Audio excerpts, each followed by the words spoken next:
Gandhi was born into a family of moderate wealth and status in the town of Porbandar, located in the Indian state of Gujarat. His father, Karamchand Gandhi, was a senior government official who held the title of Dewan, which was equivalent to a prime minister in the local princely state. Karamchand was highly respected in the community for his administrative skills and integrity, and he was known for his strict adherence to ethical principles.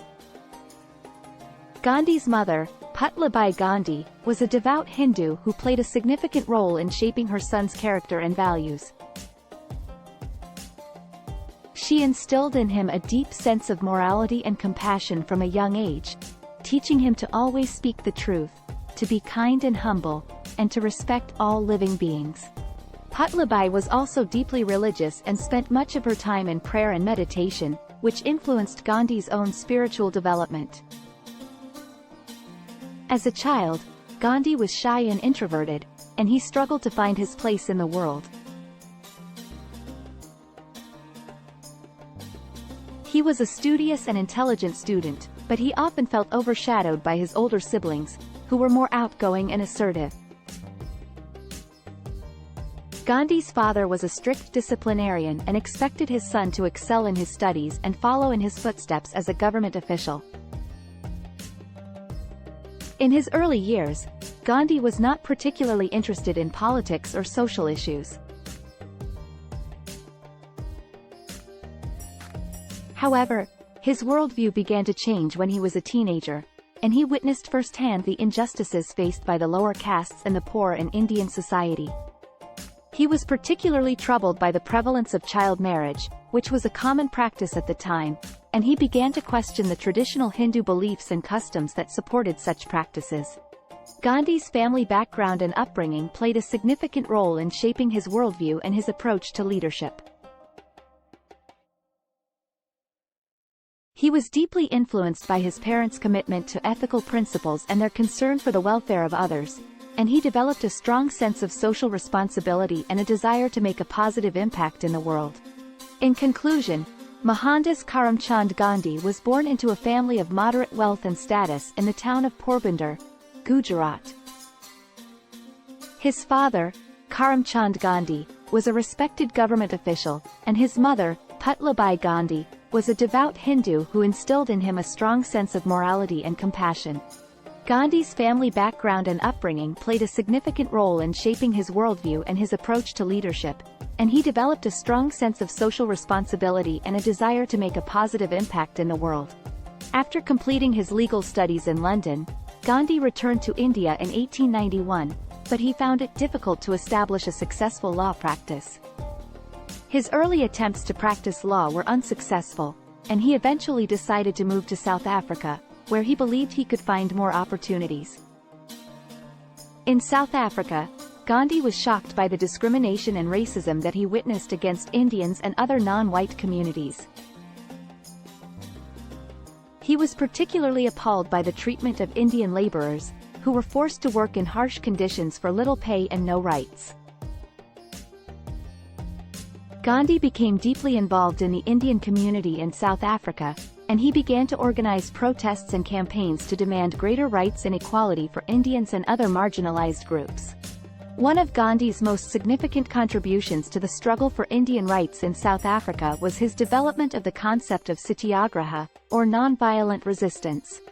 Gandhi believed that the use of violence only perpetuated cycles of hatred and oppression, and he instead advocated for peaceful protests and civil disobedience as a means of effecting social change. Gandhi's approach to leadership and activism was deeply influenced by his Hindu faith and his commitment to nonviolence. He believed that all living beings were interconnected, and that violence and aggression only created more suffering in the world.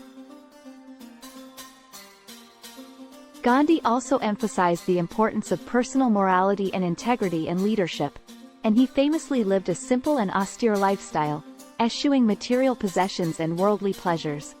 Over time, Gandhi became a key figure in the Indian nationalist movement, advocating for India's independence from British colonial rule.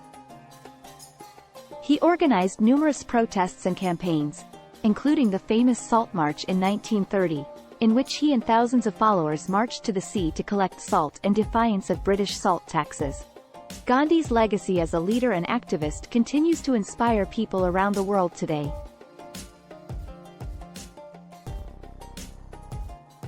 His commitment to non-violence, personal morality, and social justice remains a powerful example of effective leadership and the potential for individual action to effect positive change in the world.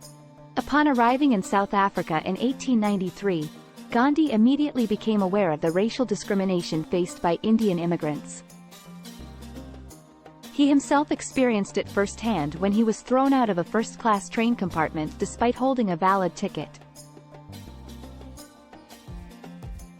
The incident left a lasting impression on Gandhi, who later wrote that it was the moment he realized that the rights of the Indians in South Africa were not safe.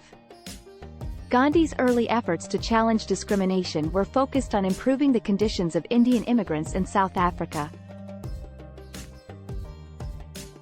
He organized labor strikes and boycotts, and he worked with other activists to demand better treatment from the authorities. One of his most significant campaigns was the fight against the pass laws, which required all Indians in South Africa to carry identification documents at all times. Gandhi's approach to activism in South Africa was heavily influenced by his Hindu faith and his belief in the power of non-violent resistance. He believed that peaceful protests and civil disobedience were the most effective means of challenging injustice and effecting social change. In his writings and speeches, Gandhi often cited the examples of historical figures such as Jesus Christ, Buddha, and Thoreau as inspirations for his philosophy of non-violence.